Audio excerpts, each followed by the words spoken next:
జై శ్రీమన్నారాయణ. మిగిలిన యుగాలలో అయితే రాక్షస సంహారం చేయడము శ్రీ మహావిష్ణువుకు చాలా తేలిక. ఎందుకంటే రాక్షసులకు ఒక ఉపాధి ఉండేది. ఆ ఉపాధిలో ఉన్న రాక్షసులందరినీ ఆయనే అస్త్రములను ప్రయోగించి ఒక అవతారంగా వచ్చి సంహరించేవాడు. కానీ కలియుగం దగ్గరకు వచ్చేటప్పటికి పెద్ద ప్రమాదం వచ్చింది.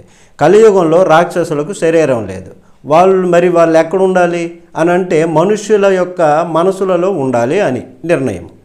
ఎప్పుడు అవకాశం దొరికితే అప్పుడు మనిషి మనసులో ఉన్నటువంటి రాక్షసుడు విజృంభిస్తాడు.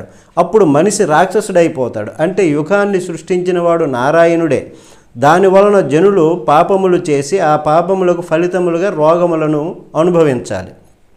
తరిగొండ వెంగమాంబ గారు వెంకటాచల మహత్యంలో ఈ విధంగా చెప్పారు. వెంకటేశ్వర స్వామి ఊయల్లూగుతూ ఈ కలియుగంలో మానవులు పాపాలు చేస్తారు, పాపాలు చేసి రోగాలను అనుభవిస్తారు, నన్ను వేడుకుంటారు